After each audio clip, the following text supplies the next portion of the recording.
नमस्कार साथियों, स्वागत है आप सबका अपने चैनल पर। हम कर रहे थे राज्यपाल।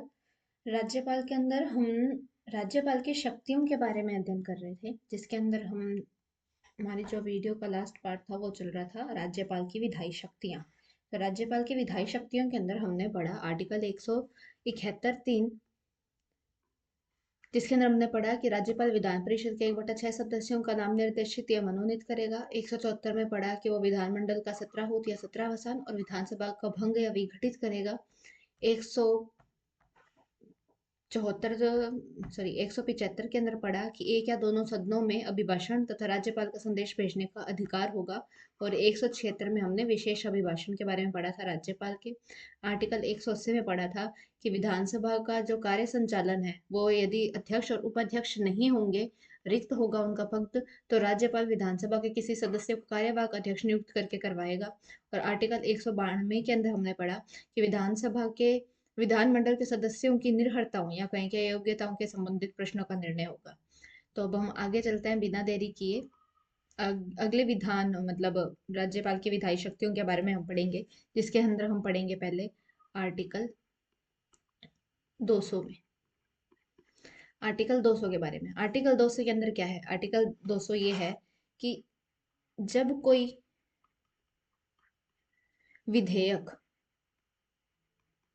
जब कोई विधेयक विधानमंडल से पारित होकर, कहाँ से पारित होकर? विधानमंडल से पारित होकर राज्यपाल के पास जाता है। किसके पास जाता है? राज्यपाल के पास जाता है। तो राज्यपाल के पास में तीन विकल्प होते हैं उस विध, विधेयक को लेकर। क्या क्या विकल्प होते हैं? पहला विकल्प होता है कि जो राज्यपाल है वो उसे मंजूरी दे दे, कि भाई जो फिर वो कानून बन जाएगा, जो अधिनियम, जो विधेयक होगा वो कानून या अधिनियम बन जाएगा अगर राज्यपाल मंजूरी दे देते हैं तो। दूसरा क्या ऑप्शन होता है? दूसरा ऑप्शन है कि वो उसकी अनुमति को रोक सकते हैं। क्या कर सकते हैं? अनुमति रोक सकता है। विधेयक को अनुमति देने से रोक सकता है। ये उसकी क्या होगी? ये होगी उसकी वीटो पावर। किसकी? राज्यपाल की। और तीसरा क्या है? तीसरा है कि राज्यपाल किसी विधेयक को राष्ट्रपति के लिए आरक्षित रख सकता है। राष्ट्रपति के लिए आरक्षित रख सकता है, ये है। अभी हम पहले के बारे में पढ़ेंगे। पहला पहला क्या था? कि अनुमति, मंजूरी, कि भाई वो अनुमति दे दे।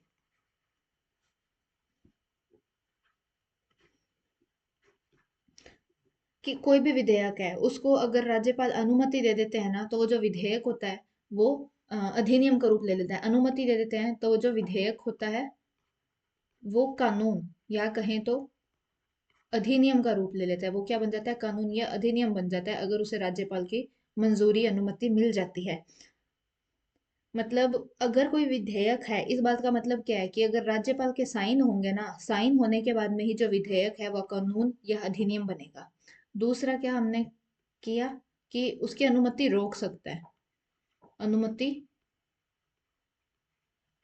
रोकना। अब अनुमति रोकने से क्या मतलब है कि अगर कोई विधेयक है उसको राज्यपाल है वो दो वीटो पावर मिलती है राज्यपाल को। दो वीटो पावर कौन कौन सी होती है? एक होती है निलंबनकारी, एक होती है निलंबनकारी, और एक होती है कौन सी? अत्यांतिक। अत्यांतिक वीटो। निलंबनकारी वीटो और अत्यांतिक वीटो, ये दो वीटो होती है। ये वीटो जो है वो एक लैटिन शब्द है, लैटिन भाषा का शब्द है, जिसका मतलब है क्या? निषेध, क्या कहें कि मना करना। वीटो का मतलब क्या है? निषेध या मना करना। राज्यपाल के पास में दो वीटो पावर है, एक तो निलंबनकारी है और एक अत्यांतिक वीटो है। निलंबनकारी वीटो पावर क्या है? निलंबनकारी वीटो पावर के अंदर जो राज्यपाल है वो पुनर्विचार के लिए भेजेंगे, पुनर्विचार के लिए भेजा जाएगा। जो विधेयक होगा उसको पुनर्विचार के लिए जब भेजेंगे ना, तो राज्यपाल निलंबनकारी वीटो का प्रयोग करेगा। अभी एक बार पुनर्विचार के लिए भेज दिया तो फिर अगर विधानमंडल कोई चेंज करे या चेंज ना करे, या तो चेंज किया या चेंज नहीं किया, कुछ भी किया, लेकिन फिर जो राज्यपाल है ना वो बाध्य हो जाएगा उसको साइन करके अधिनियम बनाने के लिए।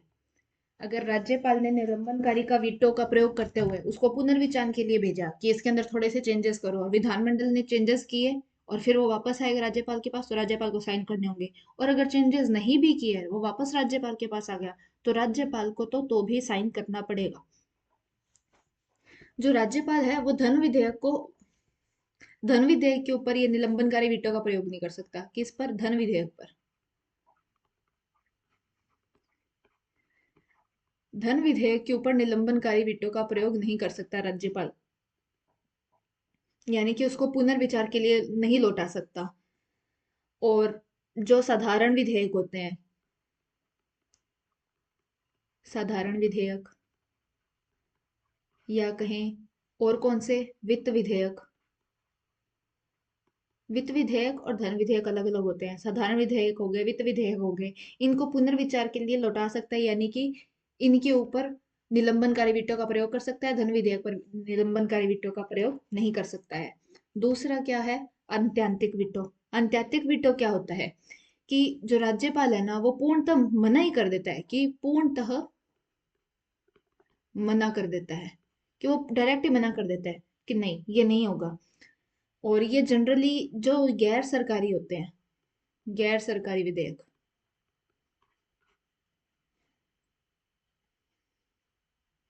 गैर सरकारी या कहें कि निजी, गैर सरकारी या निजी विधेयक के ऊपर ये जनरली लाए जाते हैं। सामान्यतः ये इनके ऊपर इनका प्रयोग, किसका प्रयोग किया जाता है? आत्यंतिक वीटो का प्रयोग किया जाता है। और तीसरा हमने अब इसके अंदर आगे पढ़ रहे थे, एक तो था कि अनुमति दे दी, दूसरी थी अनुमति रोक दी, और तीसरी क्या है? तीसरी है कि किसी विधेयक को राष्ट्रपति के लिए आरक्षित रख ले। राष्ट्रपति के लिए आरक्षित, कि किसी विधेयक को राष्ट्रपति के लिए आरक्षित रख लिया। उसके अंदर क्या है कि राज्यपाल है ना वो किसी विधेयक को राष्ट्रपति के लिए आरक्षित रख सकता है। ऐसा कोई विधेयक, कैसे विधेयकों को? ऐसा कोई विधेयक जो हाई कोर्ट की शक्तियों को कंट्रोल करे, हाई कोर्ट की शक्तियों को कम करे, ऐसे विधेयक। या फिर कैसे? जो नीति निर्देशक तत्वों के विरुद्ध हो, यानी कि डीपीएसपी।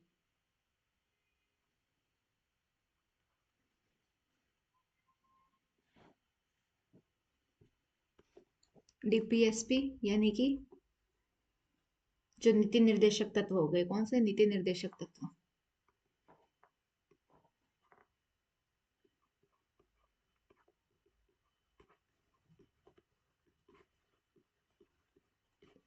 इनके विरुद्ध हो, नीति निर्देशक तत्वों के विरुद्ध हो, या हाई कोर्ट की शक्तियों को कम करे, या ऐसा जो संपत्ति के अनिवार्य अर्जन, यानी कि जो आर्टिकल 31C से संबंधित हो, जो संपत्ति के अनिवार्य अर्जन,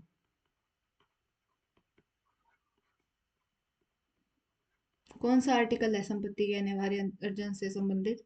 आर्टिकल 31C, अनिवार्य अर्जन से संबंधित हो।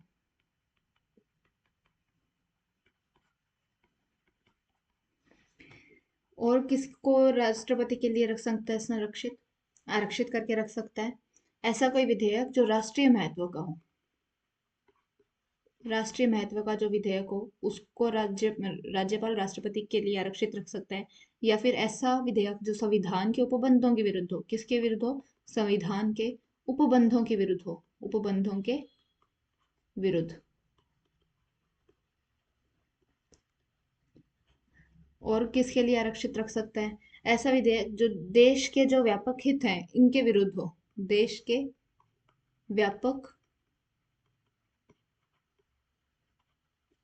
हित के विरुद्ध। और किसके लिए आरक्षित रख सकता है? जो विधेयक संघ सूची से संबंधित हो। किससे संबंधित हो? संघ सूची से।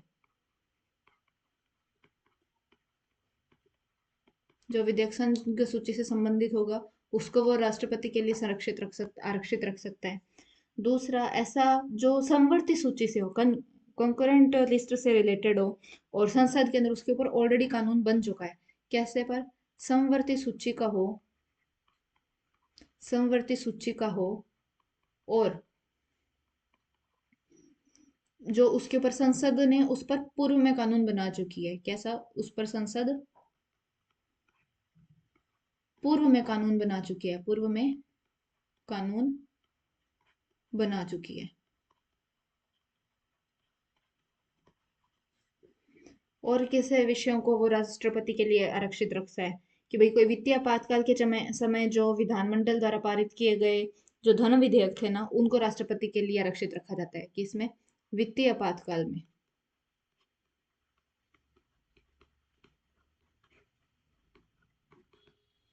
विधानमंडल द्वारा पारित, किसके द्वारा पारित, विधानमंडल द्वारा जो पारित धन विधेयक होंगे उनको राष्ट्रपति के लिए आरक्षित रखेगा। अभी जो विधेयक होता है, विधेयक यानी कि बिल,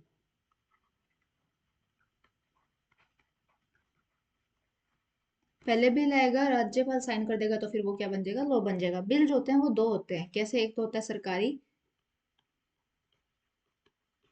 और एक होता है गैर सरकारी। एक तो होता है सरकारी, एक होता है गैर सरकारी, या कहीं की निजी। या तो सरकारी विधेयक होता है या गैर सरकारी विधेयक होता है। अब सरकारी विधेयक कौन सा होता है, जो मंत्री द्वारा लाया जाता है। सरकारी विधेयक किसके द्वारा लाता है, मंत्री द्वारा। जो मंत्री द्वारा लाया जाता है उसे क्या कहा जाता है, सरकारी विधेयक कहा जाता है। और जो गैर मंत्री द्वारा लाया जाता है, ये किसके द्वारा लाया जाता है, गैर मंत्री द्वारा, उसे क्या कहेंगे, गैर सरकारी विधेयक। अब ये गैर सरकारी विधेयक के बारे में कुछ एक पॉइंट्स हैं, जैसे कि आज तक, मतलब अब तक 4 निजी विधेयक पारित हुए हैं। 4 निजी विधेयक पारित हुए हैं। कौन कौन से विधानसभा में, एक तो पहली विधानसभा में, एक दूसरे विधानसभा में, और पांचवें विधानसभा में। पहले विधानसभा में कितने पारित हुए, 2 पारित हुए। दूसरे विधानसभा में 1 पारित हुआ, और पांचवें विधानसभा में भी 1 पारित हुआ। और बाकियों में पारित पेश किए गए, लेकिन 8वीं, 13वीं, 14वीं, 15वीं, इन विधानसभाओं में पेश ही नहीं किया गया कोई। पहली में 2, दूसरी में 1, और पांचवी विधानसभा में 1। ये तो जो निजी विधेयक है ना, ये तो हो गए पास। 8वीं में, 13वीं में, 14वीं में और 15वीं, इन विधानसभाओं के अंदर निजी विधेयक जो हैं वो पेश ही नहीं किए गए। और सर्वाधिक निजी विधेयक कौन से विधानसभा में पेश किए गए थे, तो जो तीसरी विधानसभा थी ना, तीसरी विधानसभा, इसमें 16 पेश किए गए।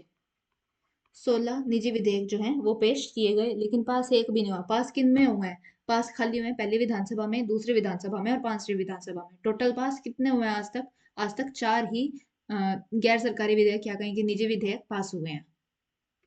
आगे चलते हैं, अब अपने आगे पढ़ेंगे कौन सा आर्टिकल, अब अपने आगे पढ़ेंगे आर्टिकल 213।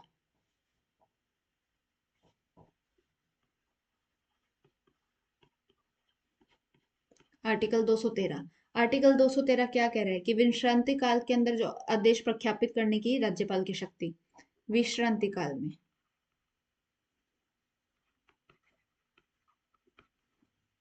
विश्रांति काल में अध्यादेश प्रख्यापित करने की राज्यपाल की शक्ति, करने की राज्यपाल की शक्ति।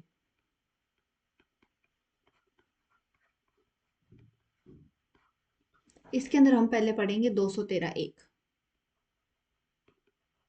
आर्टिकल 213 एक। आर्टिकल 213 एक क्या कह रहा है कि एक सदन, या जहां पर दो सदन है वहां पे दोनों ही सदन अगर वो सत्र के नहीं है, तो जब अगर ऐसी परिस्थितियां होती है कि दोनों सदन, या एक, जहां पर एक सदन है वहां एक, जहां पर दोनों सदन है वहां दोनों, ये सदन जब सत्र में नहीं चल रहे होंगे और कानून बनाना बहुत जरूरी होगा, तो राज्यपाल क्या करेगा, अपने साइन से एक आदेश जारी करेगा, और उसके थ्रू एक अध्यादेश दे दिया जाता है कि एक सत्र, कि भाई विधानमंडल के एक सदन या दोनों सदनों का, या दोनों सदनों, जहां पर दोनों सदन है वहां पे दोनों सदन के लिए, जहां एक है वहां पे एक सदन के लिए, दोनों सदनों का सत्र नहीं होगा, सत्र नहीं चल रहा होगा, तो ऐसे में क्या होगा, राज्य और कानून बनाना जरूरी होगा। कानून बनाना जरूरी हो, कोई ऐसी परिस्थिति हो गई हो, तो जो राज्यपाल वो साइन करके अध्यादेश जो है वो जारी कर देंगे। राज्यपाल ऐसे कंडीशंस में साइन करके अध्यादेश जो है वो जारी कर सकते हैं। और कुछ मामलों के अंदर कुछ मामले होते हैं जिनके अंदर राष्ट्रपति की पूर्वानुमति लेनी होती है। राष्ट्रपति की पूर्वानुमति यानी कि पहले अनुमति लेनी पड़ती है। वो कैसे विषय हैं? वे विषय हैं ऐसा जिसके ऊपर राष्ट्रपति की अनुमति लेनी आवश्यक है। कोई ऐसे विषय होते हैं जिनके ऊपर प्रोटोकॉल है कि राष्ट्रपति की अनुमति लेनी जो है वो आवश्यक है। उनके ऊपर राज्यपाल पहले पूर्वानुमति लेने लेगा खुद अध्यादेश जारी करने के लिए। दूसरा कैसा हो गया? दूसरा हो गया जिनको राष्ट्रपति के लिए आरक्षित आरक्षित रखना जरूरी है। राष्ट्रपति के लिए आरक्षित रहना आवश्यक। हमने ऊपर पढ़े थे 9 पॉइंट, जिसके अंदर हम राष्ट्रपति के लिए किन कंडीशन में आरक्षित रखते हैं विधेयक को। वैसे विधेयक के लिए राष्ट्रपति से पूर्वानुमति लेनी होगी, या फिर ऐसा कोई अधिनियम। ऊपर तो बात हो रही है कि कोई विषय विषय जिस पर राष्ट्रपति की अनुमति लेनी आवश्यक हो। और यहाँ पे तीसरा पॉइंट क्या है? ऐसा अधिनियम जिस पर राष्ट्रपति की अनुमति आवश्यक हो।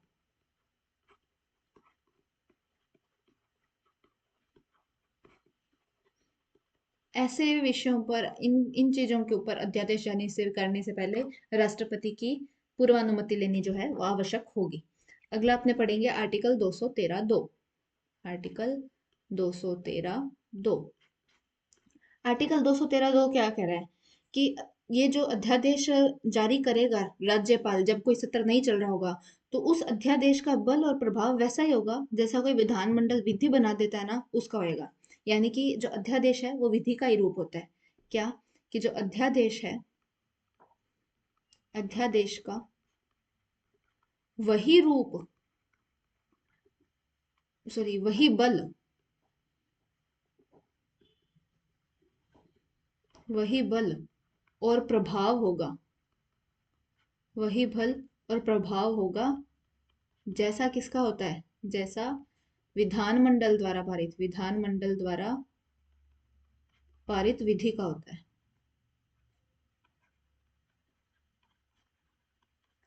यानी कि इसका मतलब क्या है? इसका मतलब होता है यानी कि दैट इज, इसका मतलब क्या है कि जो अध्यादेश है ना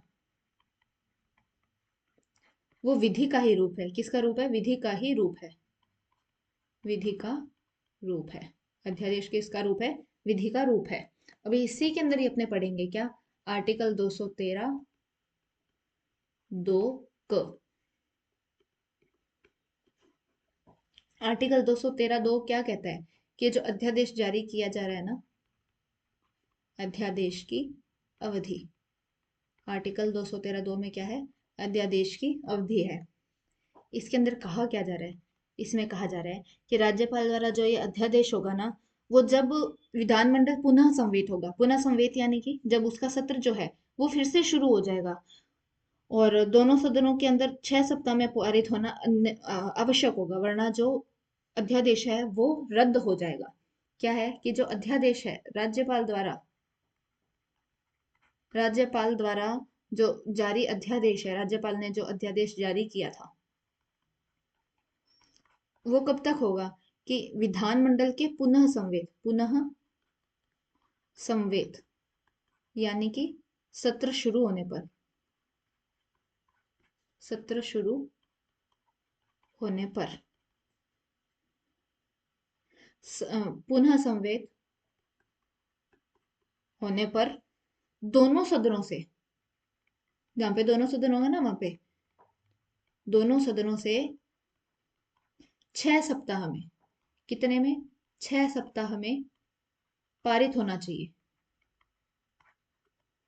पारित होना आवश्यक है। ये चीज क्या है? कंपलसरी है, आवश्यक है। नहीं तो क्या होगा? अन्यथा अध्यादेश जो होगा वो रद्द हो जाएगा।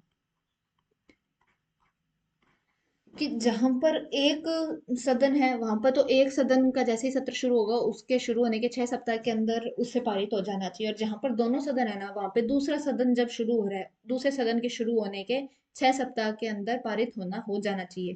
मान लो जहां पर दो सदन है वहां पे पहला सदन का शुरू हो रहा है 1 अप्रैल को, दूसरा सदन जो शुरू हो रहा है वो एक मई को, पहला सदन शुरू हो रहा है 1 अप्रैल को, दूसरा हो रहा है 1 मई को।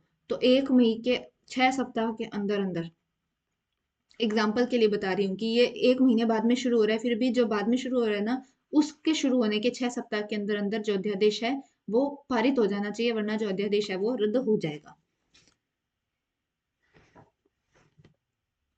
इसके अंदर नोट लगा के एक बात कह देते हैं कि भाई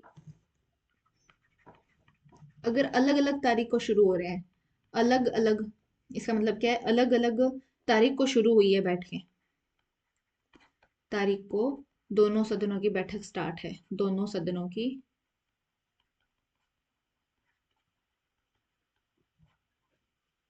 बैठक जो है वो स्टार्ट होती है, तो जो 6 सप्ताह है ना वो बाद वाली तिथि से की जाएगी, 6 सप्ताह बाद वाले की तिथि से, बाद वाले की तिथि से देखी जाएगी।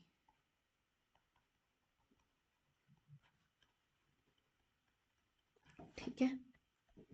अध्यादेश जो है उसकी अधिकतम अवधि क्या होगी, अभी अपने कुछ एक पॉइंट्स पढ़ेंगे, जैसे कि अधिकतम अवधि क्या होगी अध्यादेश की, अधिकतम अवधि क्या है अध्यादेश की।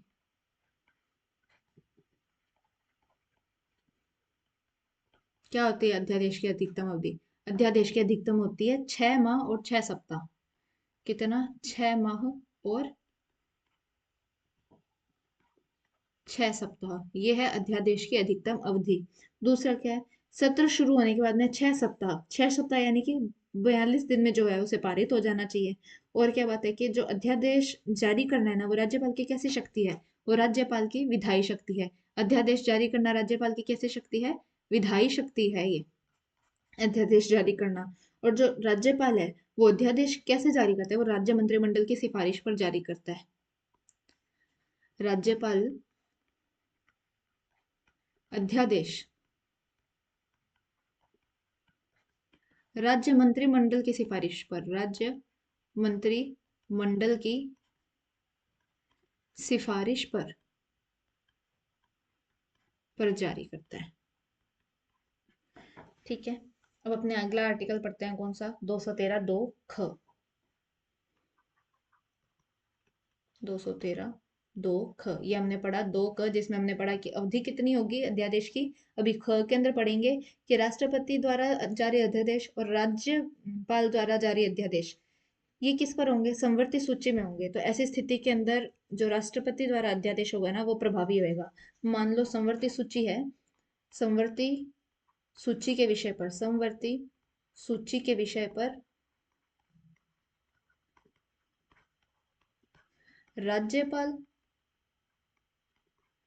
ने अध्यादेश जारी किया, एक अध्यादेश जारी, और एक राष्ट्रपति ने अध्यादेश जारी किया है, राष्ट्रपति ने अध्यादेश जारी। तो ऐसी स्थिति के अंदर क्या होगा, जो राष्ट्रपति का अध्यादेश होगा ना वो प्रभावी होगा, राज्यपाल का प्रभावी नहीं होगा। किसका अध्यादेश प्रभावी होगा, राष्ट्रपति का अध्यादेश प्रभावित होगा। एक विषय के ऊपर कितनी बार भी जो है वो अध्यादेश जारी किए जा सकते हैं, एक नोट है क्या, एक विषय पर कितनी भी बार अध्यादेश जारी कर सकते हैं, कितनी भी बार अध्यादेश जारी कर सकते हैं।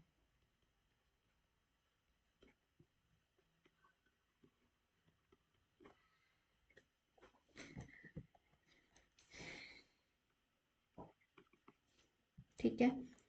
एक कोई वाद हुआ था, कौन सा वाद, डीसी वाधवा वाद,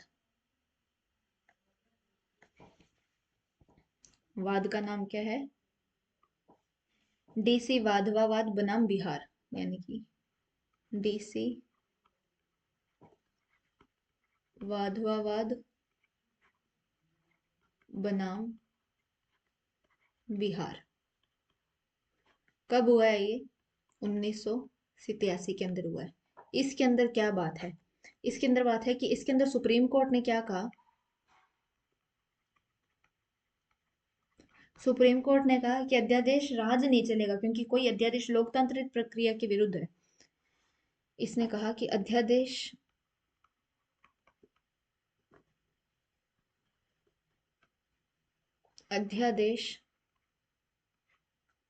राज नहीं चलेगा। क्यों नहीं चलेगा? क्योंकि अध्यादेश लोकतंत्र विरुद्ध है, लोकतांत्रिक प्रक्रिया के विरुद्ध है। क्यों? क्योंकि अध्यादेश लोकतांत्रिक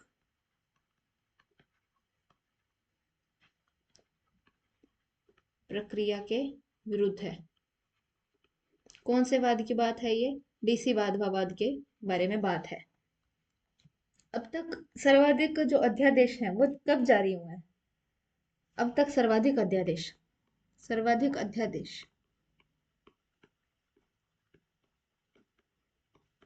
1949 में आए हैं। और कितने आए हैं? 49 अध्यादेश आए हैं। अब तक सर्वाधिक कब आए हैं? 1949 में आए हैं। कब आए हैं? कितने आए हैं? 49 आए हैं। 1949 और 49 अध्यादेश। तब राज प्रमुख कौन थे इस समय? तात्कालिक, यानी कि उस समय के तात्कालिक, उस टाइम तो राज्यपाल नहीं होते थे, राज प्रमुख होते थे ना। तो तात्कालिक राज प्रमुख कौन थे? तात्कालिक राज प्रमुख थे कौन? महाराजा मानसिंह सेकंड। कौन थे? मानसिंह सेकंड। मानसिंह सेकंड तात्कालिक राज प्रमुख थे। अभी अपने पढ़ेंगे कि भाई कब कितने जारी हुए। तो अपने सबसे पहले देखें कि वर्ष था कौन सा? 2020 में। 2020 में जारी हुए हैं 8। किसकी बात हो रही है? ये अपने अध्यादेश की बात हो रही है। और ये यहाँ पे क्या लिख रहे हैं? अपने वर्ष, अध्यादेश जारी। ठीक है, 2020 में जारी हुए हैं 8। 2021, 2022 और 2023, इन तीनों सालों में ही 0 अध्यादेश जारी हुए हैं। अब हम पढ़ेंगे राज्यपाल की कौन सी शक्तियां? अब हम पढ़ेंगे राज्यपाल की न्यायिक शक्तियां।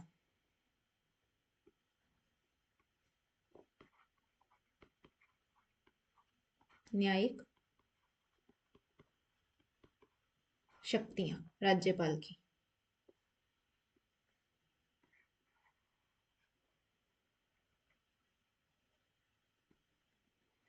जिसके अंदर हम पहले पढ़ेंगे कौन सा? आर्टिकल 161, जिसके अंदर हमने क्या पढ़ा था? इसकी क्षमादान करने की शक्ति।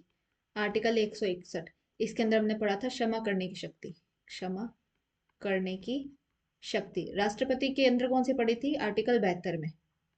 क्षमा करने की शक्ति राष्ट्रपति में थी आर्टिकल 70। राष्ट्रपति की कौन सी थी?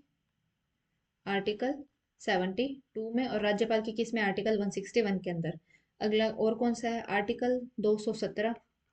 इसके अंदर क्या है कि हाई कोर्ट के जो न्यायाधीश होते हैं ना, उनकी नियुक्ति कौन करता है? राष्ट्रपति करता है। और किसकी सिफारिश पर करता है? कोलेजियम की सिफारिश पर होता है। और राज्यपाल की परामर्श से करके। जो हाई कोर्ट के न्यायाधीश होते हैं, हाई कोर्ट के न्यायाधीशों की नियुक्ति, न्यायाधीशों की नियुक्ति कौन करते हैं? हाई कोर्ट के न्यायाधीशों की नियुक्ति वो करते हैं राष्ट्रपति, कोलेजियम की सलाह पर। कोलेजियम की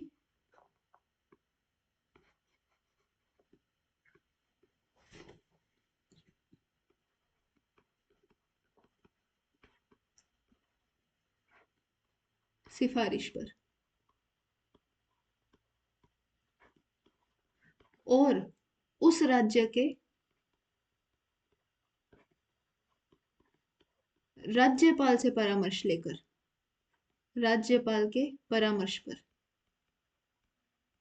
सिफारिश तो किसकी होगी? कोलेजियम की सिफारिश होगी। सिफारिश किसकी होगी? कोलेजियम की होगी। परामर्श किसका लेगा? राज्यपाल का लेगा। और नियुक्ति करेगा कौन? राष्ट्रपति। आर्टिकल कौन सा है? 217। आगे अपने पढ़ते हैं आर्टिकल 219। आर्टिकल 219। अब आर्टिकल 219 क्या कह रहे हैं? कि जो शपथ है वो राज्यपाल दिलवाएंगे। किनको? हाई कोर्ट के न्यायाधीशों को। न्यायाधीशों को शपथ, या कहा जाए कि क्या? प्रतिज्ञा। कौन करवाता है शपथ? राज्यपाल। कौन करवाएगा? राज्यपाल। या कहें कि गवर्नर हाईकोर्ट के न्यायाधीशों को शपथ दिलवाएगा। और नियुक्ति कौन करेगा? राष्ट्रपति करेगा। अगला अपने आर्टिकल करेंगे, कौन सा आर्टिकल? 233। आर्टिकल 233। जिला न्यायाधीश जो होंगे, जो डिस्ट्रिक्ट कोर्ट होंगे, यानी कि जिला न्यायाधीश, जिला न्यायाधीश, डिस्ट्रिक्ट सॉरी,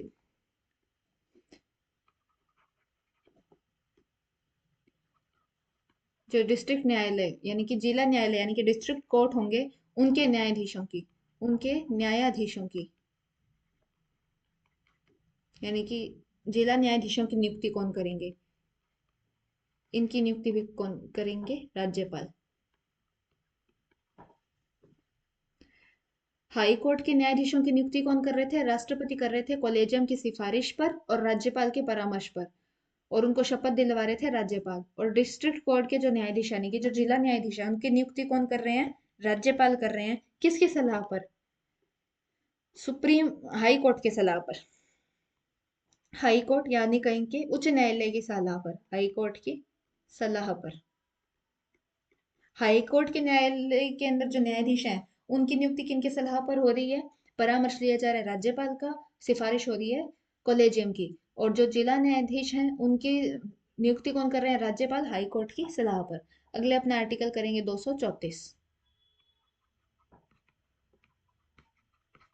आर्टिकल 234 के अंदर है कि जो राज्य के न्यायिक अधिकारी होंगे, कौन? RJS।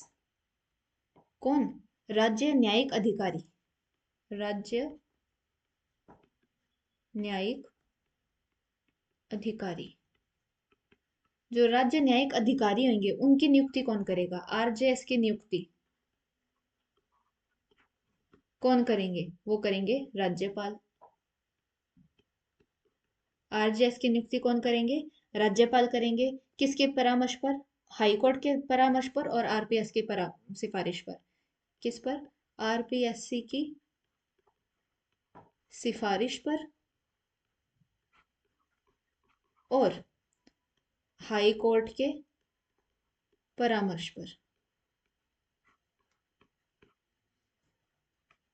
ये हो गई हमारी इनकी यहाँ पर न्यायिक शक्तियां पूरी। अब हम पढ़ेंगे इनकी वित्तीय शक्तियां। कौन सी? वित्तीय शक्तियां। वित्तीय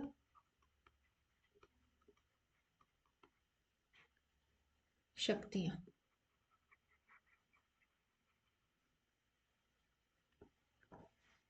जिसके अंदर हम पहले पढ़ेंगे आर्टिकल 198। कौन सा आर्टिकल? आर्टिकल 198। अब आर्टिकल 198 के अंदर क्या कह रहे हैं कि जो धन विधेयक है ना, वो राज्यपाल की सिफारिश पर सबसे पहले विधानसभा में स्थापित किया जाता है। इसलिए ही तो जो राज्यपाल है, वो धन विधेयक के ऊपर निलंबनकारी वीटो नहीं कर सकता। क्यों? क्योंकि वो आया ही राज्यपाल की सिफारिश पर है। तो फिर उसको वो वापस कोई चेंजिंग के लिए कैसे भेज सकता है? तो निलंबनकारी वीटो का इसलिए यूज नहीं कर पाता। किस लिए? क्योंकि धन विधेयक को कौन से आर्टिकल के अकॉर्डिंग? आर्टिकल 198 के अकॉर्डिंग धन विधेयक राज्यपाल की सिफारिश पर, राज्यपाल की सिफारिश पर, धन विधेयक राज्यपाल की सिफारिश पर सर्वप्रथम, कहीं पे विधानसभा विधान परिषद दोनों होते हैं ना, तो वहां पर सर्वप्रथम विधानसभा में पुनः स्थापित किया जाएगा।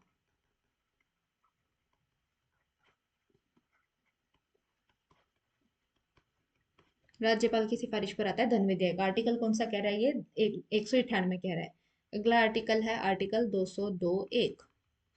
आर्टिकल 202(1) क्या कह रहा है कि राज्यपाल हर साल वित्त मंत्री के माध्यम से एक विधानसभा में वार्षिक वित्तीय विवरण रखता है, जिसे अपने क्या कहते हैं? बजट कहते हैं। होता नाम क्या है? वार्षिक वित्तीय विवरण होता है। तो राज्यपाल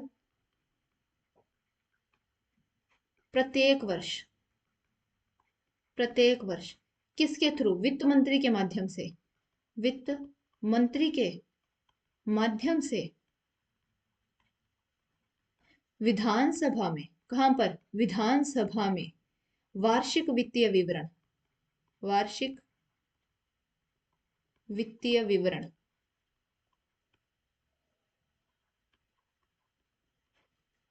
रखवाता है। किस में है ये? 202 के अंदर, 202 एक में ये बात है। अगला हम पढ़ेंगे आर्टिकल 203 का 3। आर्टिकल 203 का 3 क्या है? अनुदान की मांग। कि राज्यपाल की सिफारिश होगी उस पर ही विधानसभा में रखी जा सकती है। कि कोई अनुदान मांगा जा रहा है तो वो राज्यपाल की सिफारिश पर ही अपने विधानसभा में रख सकते हैं, नहीं तो नहीं रख सकती। क्या है? अनुदान मांग।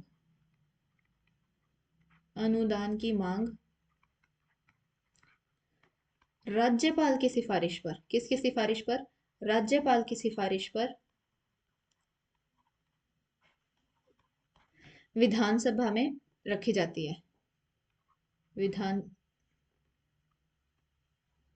विधानसभा में रखी जा सकती है, अन्यथा नहीं रखी जा सकती। अगर राज्यपाल की सिफारिश नहीं है तो वो अनुदान की मांग विधानसभा में नहीं रखी जा सकती। अगला आर्टिकल कौन सा है? अगला आर्टिकल है अपना 243 आई और आर्टिकल 243 वाई। अब इसके अंदर क्या है कि जो राज्य वित्त आयोग है ना, उसका गठन है और उसके अध्यक्ष और सदस्यों की नियुक्ति जो है वो राज्यपाल करता है राज्य मंत्री परिषद के सलाह से। इसमें लिखा हुआ है, क्या लिखा हुआ है? इसमें लिखा हुआ है राज्य वित्त आयोग का गठन, राज्य वित्त आयोग का गठन एंड इसके अध्यक्ष व सदस्य, इसके अध्यक्ष व सदस्यों की नियुक्ति, इसके अध्यक्ष व सदस्यों की नियुक्ति कौन करते हैं? इसके अध्यक्ष व सदस्यों की नियुक्ति राज्यपाल। और किसकी सिफारिश पर करते हैं? राज्य मंत्री परिषद की सलाह से करते हैं। किससे? राज्य मंत्री परिषद की सलाह से। राज्य मंत्री परिषद की सलाह से करते हैं। क्या? राज्य वित्त आयोग के अध्यक्ष और सदस्यों की नियुक्ति। अगला आर्टिकल है अपना 267(2). आर्टिकल 267(2). आर्टिकल 267(2) क्या कह रहा है कि जो राज्य के आकस्मिक निधि होती है ना, उसके ऊपर किसका नियंत्रण होता है? राज्यपाल का नियंत्रण होता है। यानी कि अगर आकस्मिक निधि से अपने को पैसे निकालने हैं ना, तो अपने को उसके लिए राज्यपाल की अनुमति कंपलसरी होती है, आवश्यक होती है। क्या है? कि राज्य की आकस्मिक निधि पर, राज्य की आकस्मिक निधि पर राज्यपाल का नियंत्रण। किसका नियंत्रण है? राज्यपाल का नियंत्रण है। राज्यपाल का नियंत्रण है राज्य के आकस्मिक निधि पर। यानी कि आकस्मिक निधि के पैसे निकालने के लिए, आकस्मिक निधि से पैसे निकलवाने हेतु, पैसे निकलवाने हेतु राज्यपाल की अनुमति आवश्यक है। किसकी अनुमति आवश्यक है? राज्यपाल की अनुमति आवश्यक है। कौन से आर्टिकल में ये बात आ रही है? आर्टिकल 267(2), यानी कि आर्टिकल 267(2) में ये बात आ रही है। अगला अपना आर्टिकल है 151(2). आर्टिकल 151(2). आर्टिकल 151(2) क्या कह रहा है? भारत के जो नियंत्रक और महालेखा परीक्षक होंगे, यानी कि जो कैग होंगे, उनके द्वारा किसी राज्य की जो लोक लेखा संबंधी रिपोर्ट है, वो उस राज्य के राज्यपाल के सामने रखता है और राज्यपाल उसको राज्य विधानमंडल के समक्ष रखता है। यानी कि कैग द्वारा जो राज्य की लोक लेखा संबंधी रिपोर्ट होती है ना, वो रखता है राज्यपाल के सामने, राज्यपाल रखता है राज्य विधानमंडल के सामने। कैग, कैग यानी कि भारत के नियंत्रक एवं महालेखा परीक्षक, महालेखा परीक्षक द्वारा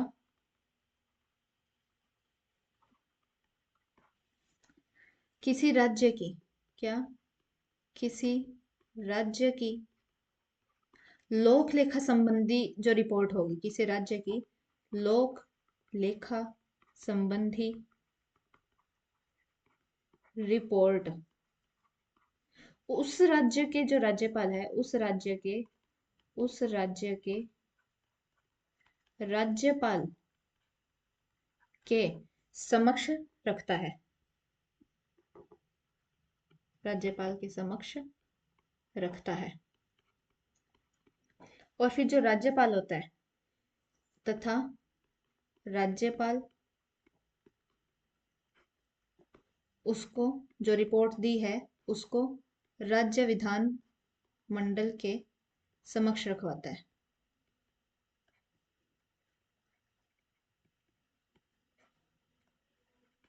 क्या है वो रिपोर्ट देता है राज्यपाल को, राज्यपाल उसे सामने किसके रखवाता है, राज्य विधानमंडल के समक्ष रखवाता है। अब अपने पढ़ेंगे राज्यपाल की संवैधानिक स्वविवेकीय शक्ति। कौन सी? राज्यपाल की संवैधानिक स्वविवेकीय शक्ति।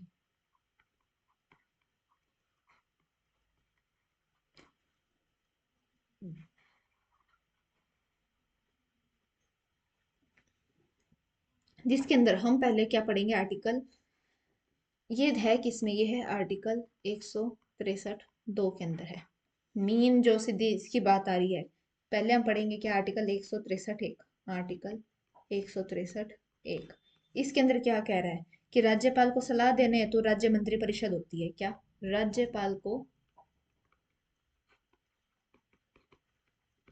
सलाह देने हेतु, सलाह देने हेतु राज्य मंत्री परिषद होती है।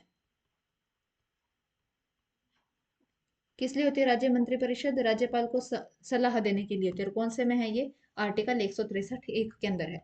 आर्टिकल 163 2 में क्या बात है, इसके अंदर है कि राज्यपाल जो है वो कुछ मामलों के अंदर राज्य मंत्री परिषद की सलाह के लिए बाध्य नहीं है, यानी कि वो स्वविवेक से निर्णय ले सकता है। कुछ मामलों में, कुछ मामलों में राज्य मंत्री परिषद की, किसकी? राज्य मंत्री परिषद की सलाह मानने हेतु बाध्य नहीं है। सलाह मानने हेतु बाध्य नहीं है, बाध्य नहीं है। दैट इज, यानी कि इसका मतलब क्या हुआ, अर्थात वह स्वविवेक से निर्णय ले सकता है, वह स्वविवेक से निर्णय ले सकता है। कौन? राज्यपाल। अगला है अपना आर्टिकल 163 3। आर्टिकल 163 3। आर्टिकल 163 3 क्या दिया है कि राज्यपाल को मंत्रिपरिषद ने क्या सलाह दी है इसकी न्यायालय जांच नहीं हो सकती। राज्य मंत्री परिषद की, राज्य मंत्री परिषद की सलाह की जांच नहीं, सलाह की न्यायपालिका जांच नहीं, सलाह की न्यायपालिका में जांच नहीं, कि क्या सलाह दी है इसकी जांच नहीं होगी। अब राज्यपाल के पास में दो स्वविवेकीय शक्ति होती है, एक तो होती है परिस्थिति जन्य और एक होती है संवैधानिक। एक तो संविधान से मिली हुई है, एक परिस्थिति से मिली है। राज्यपाल की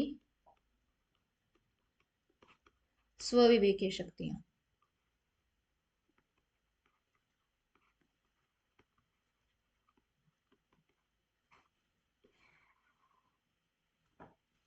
ये दो प्रकार की हैं। एक तो है परिस्थिति जन्य, परिस्थिति जन्य, और एक है संवैधानिक। ये जो संवैधानिक है ये किस में है? ये है आर्टिकल 163 2 के अंदर, जिसके अंदर हमने पढ़ा कि जो राज्यपाल है वो कुछ विषयों के ऊपर मंत्रिपरिषद की सलाह मानने तो बाध्य नहीं है। ये जो स्वविवेकीय शक्तियां है ना राज्यपाल की, इनको न्यायालय में चुनौती नहीं दी जा सकती। क्या? न्यायालयों में चुनौती नहीं। अभी संवैधानिक स्वविवेकीय शक्तियां हैं कौन सी? संवैधानिक स्वविवेकीय शक्तियां, अब राज्यपाल की वो शक्तियां हैं कौन कौन सी, उनके बारे में पढ़ेंगे। जिसके अंदर पहले क्या है, किसी विधेयक को पुनर्विचार के लिए लौटा सकता है, किसी विधेयक को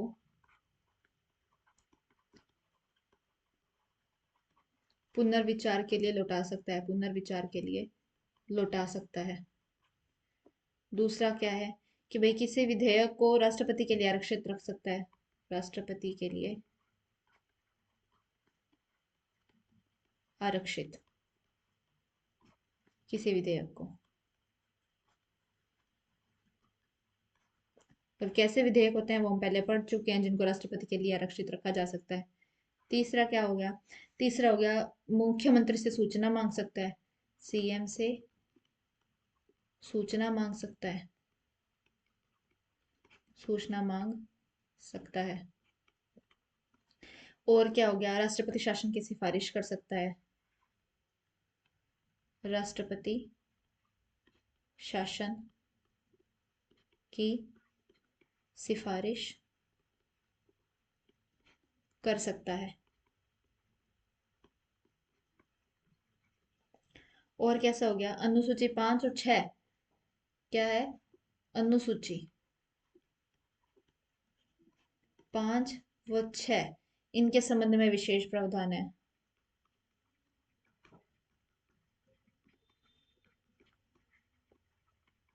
इनके संबंध में अनुसूची 5 और 6 के संबंध में विशेष प्रावधान है। और क्या है कि जो राज्यपाल की अविश्वास प्रस्ताव पारित होने पर विधानसभा को बंद कर सकता है, कि जो राज्यपाल है अविश्वास प्रस्ताव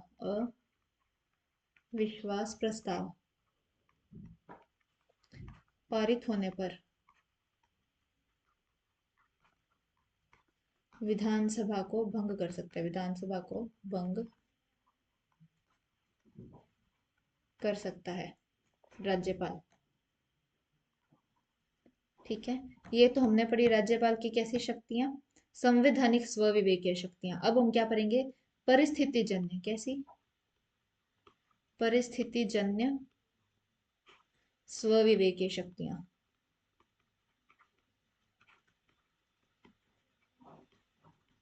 राज्यपाल की परिस्थितिजन्य स्वविवेकीय शक्तियां, जिसके अंदर एक है कि अगर किसी दल को स्पष्ट बहुमत नहीं मिलता है तो राज्यपाल क्या करता है? स्वविवेक से जो बड़ा दल होता है या जो दूसरा बड़ा दल है उसको सरकार बनाने के लिए आमंत्रित कर सकता है। क्या कह रहा है? कि अगर स्पष्ट बहुमत नहीं है, स्पष्ट बहुमत नहीं है, तो जो सबसे बड़ा दल है, सबसे बड़ा दल, सबसे बड़ा दल या फिर दूसरा बड़ा दल, दूसरा बड़े दल को सरकार बनाने के लिए आमंत्रित कर सकता है।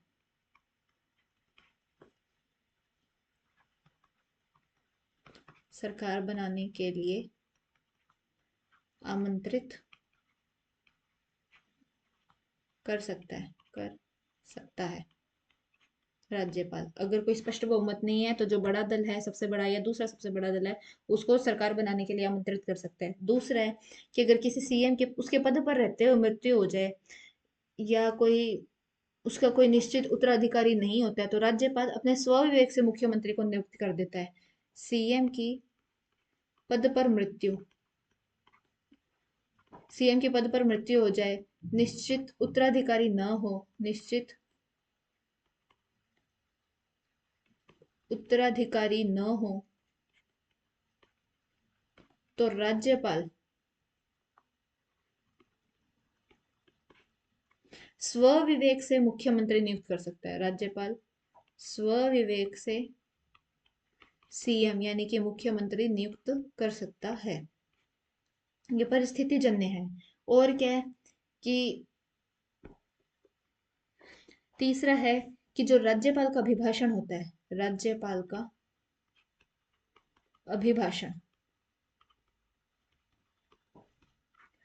वो कौन तैयार करता है? मंत्रिमंडल तैयार करता है। कौन तैयार करता है? मंत्रिमंडल तैयार करता है। और जनरली वो वही अभिभाषण देता है, सामान्यतः वही देता है, सामान्यतः वही अभिभाषण देता है राज्यपाल।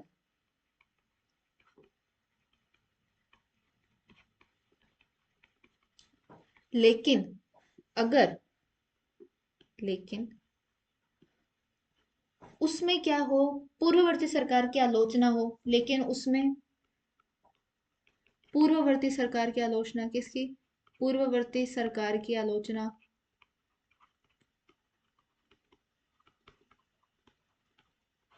केंद्र राज्य संबंधों में टकराव, केंद्र राज्य संबंधों में टकराव,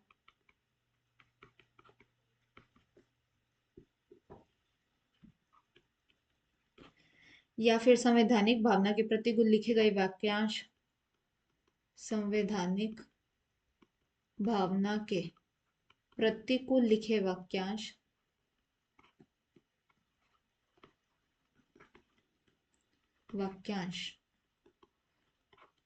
को पढ़ने से मना कर सकता है, को पढ़ने से मना कर सकता है।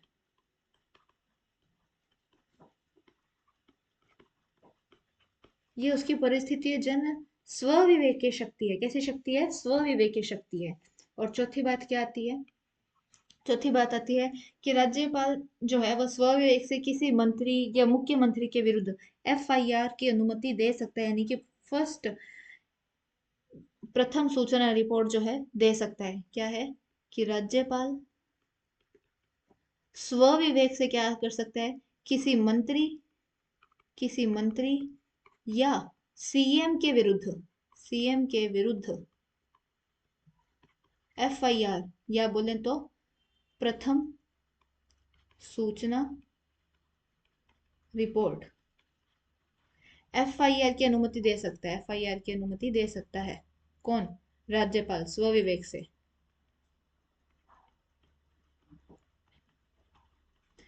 अभी रिसेंटली क्या हुआ है कि जो कर्नाटक के सीएम थे सिद्धारमैया, उनके विरुद्ध वहां के राज्यपाल थे कौन? थावरचंद गहलोत, उन्होंने एफआईआर की अनुमति दी थी। इसका एग्जाम्पल क्या है? कि कर्नाटक के सीएम, कहाँ के? कर्नाटक के सीएम कौन थे? सिद्धारमैया।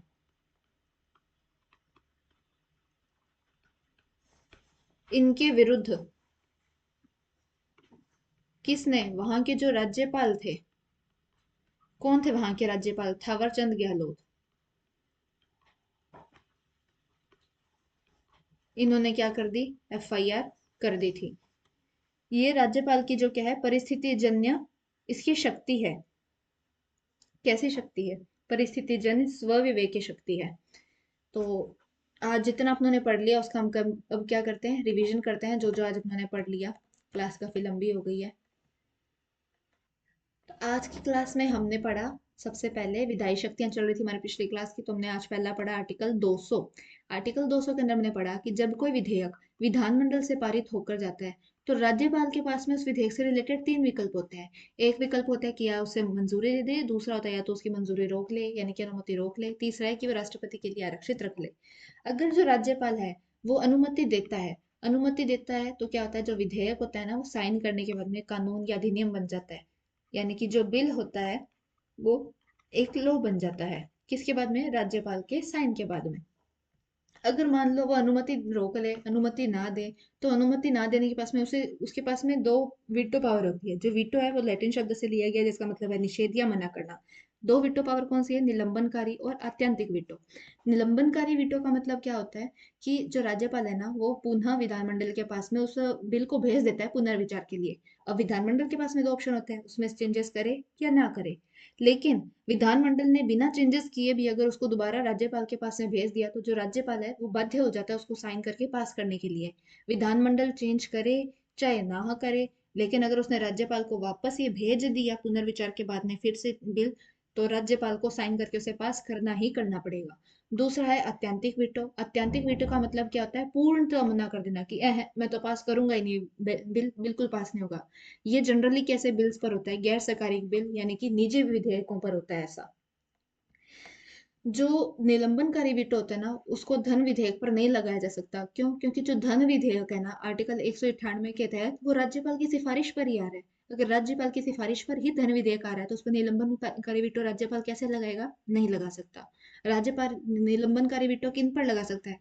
या तो साधारण विधेयक पर या वित्त विधेयक पर। तीसरा क्या था ऑप्शन राज्यपाल के पास में? कि राष्ट्रपति के लिए आरक्षित रख ले। राष्ट्रपति के लिए आरक्षित वही 9 मैटर पे रख सकता है। कौन कौन से मैटर? कि या तो जो बिल है वो हाईकोर्ट की शक्तियों को कम करे, दूसरा जो डीपीएसपी यानी कि नीति निर्देशक तत्वों के विरुद्ध हो, तीसरा संपत्ति के अनिवार्य अर्जन यानी कि आर्टिकल 3130 से संबंधित हो, यानी कि अपने फंडामेंटल राइट से, मौलिक कर्तव्यों से संबंधित हो, चौथा कि राष्ट्रीय महत्व का हो वो बिल, तब राष्ट्रपति के लिए आरक्षित रहेगा। पांचवा क्या है, संविधान के उपबंधों के विरुद्ध हो, संविधान के उपबंधों के विरुद्ध है, बड़ा बिल हो गया ये, तो उसको राष्ट्रपति के लिए आरक्षित रखेगा। छठा क्या है, देश के व्यापक हित के विरुद्ध हो, देश के हित के विरुद्ध में है, पूरे देश की बात है, तो इसके लिए किसके लिए आरक्षित रखेगा, राष्ट्रपति के लिए आरक्षित रखेगा। संघ सूची से संबंधित हो, किसके ऊपर बिल बना सकते हैं अपने राज्य के अंदर, या तो राज्य सूची पर बना सकते हैं या समवर्ती सूची पर बना सकते हैं। उसमें भी अगर समवर्ती सूची पर बनाया और संसद ने भी बना लिया कि राज्य ने भी बना लिया, तो संसद वाला लागू होगा कि राज्य वाला लागू नहीं होगा। अगर संघ सूची के ऊपर बिल बनाया है तो उसके ऊपर राष्ट्रपति के लिए आरक्षित रखा जाएगा। समवर्ती सूची पर बनाया हो और संसद भी पूर्व में कानून बना चुकी हो तो वो राज्यपाल के लिए, राज्यपाल राष्ट्रपति के लिए आरक्षित रखेगा। वित्तीय आपातकाल के अंदर कोई विधानमंडल ने पारित कर रखा है धन विधेयक, तो उसको वो राष्ट्रपति के लिए आरक्षित रखेगा। विधेयक जो है वो दो प्रकार के हैं, सरकारी या गैर सरकारी, यानी कि कहें कि निजी। जो सरकारी है वो तो लाए जाते हैं मंत्री द्वारा, गैर सरकारी लाए जाते हैं गैर मंत्री द्वारा। अब तक राजस्थान में 4 गैर सरकारी या निजी बिल आ चुके हैं, 4 आ चुके हैं। दो आए थे पहली विधानसभा में, एक आया था दूसरे विधानसभा में और एक आया था पांचवी विधानसभा में, जो पारित आ तो कई चुके हैं लेकिन पारित 4 ही हुए हैं। कब कब, दो पहली में, एक दूसरी में और एक पांचवी में। एक दो पांच में पारित हुए हैं, एक में 4 और दो पांच में एक एक। और किन किन के अंदर पेश ही नहीं हुए निजी विधेयक, 8वीं 13 14 15, इन 4 विधानसभाओं के अंदर एक भी बिल जो है वो पेश ही नहीं किया गया। पास होना तो दूसरी बात होती है, एक भी निजी विधेयक पेश ही नहीं हुआ। और तीसरी जो विधानसभा थी ना, उसमें सर्वाधिक निजी विधेयक पेश किए गए थे। कितने किए गए थे, 16। आगे चलते हैं, आगे है अपना आर्टिकल 213। आर्टिकल 213 क्या है, विश्रांति काल में अध्यादेश प्रख्यापित करने की राज्यपाल की शक्ति है। अभी 213 एक के अंदर हमने पढ़ा कि विधानमंडल के अंदर जहां पर एक सदन है एक, या फिर जहां पर दोनों सदन है वहां दोनों, अगर वो सत्र के अंदर नहीं है, कानून बनाना जरूरी है, तो कानून अध्यादेश जारी कर देगा कौन, राज्यपाल अपने साइन के थ्रू।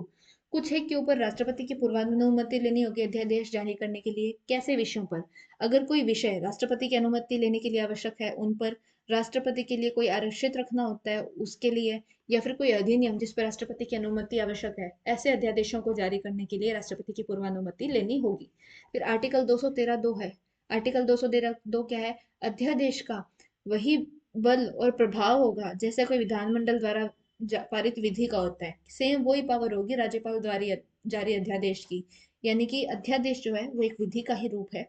आर्टिकल 213 क्या है, अध्यादेश की अवधि बताता है कि जो राज्यपाल द्वारा जो अध्यादेश जारी होता है वो विधानमंडल के पुनः संवेद मतलब सत्र शुरू होने पर दोनों सदनों के 6 सप्ताह में पारित होना चाहिए।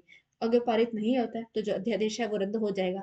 अगर अलग अलग तारीख को दोनों सदनों की बैठक स्टार्ट हो रही है तो जो 6 सप्ताह आपने काउंट कर रहे हैं ना, वो बाद वाली तिथि से देखा जाएगा। अधिकतम अवधि क्या हो सकती है अध्यादेश की, 6 माह और 6 सप्ताह। कोई 6 माह तक, बीच में 6 माह के गैप से हो सकती है दो सत्रों के बीच में मैक्सिमम। 6 माह का गैप हो सकता है, मतलब 6 माह के बाद में मान लो दूसरा जो सदन है वो शुरू हुआ उसका सत्र, तो दूसरे सदन शुरू होने के बाद में 6 सप्ताह का टाइम हुआ, तो क्या हुआ, 6 माह 6 सप्ताह तक अधिकतम अवधि है अध्यादेश की। राज्यपाल द्वारा जो जारी अध्यादेश होता है वो राज्य मंत्रिमंडल की सिफारिश पर ही जारी होता है, क्या, राज्यपाल द्वारा अध्यादेश। फिर है आर्टिकल 213 ख।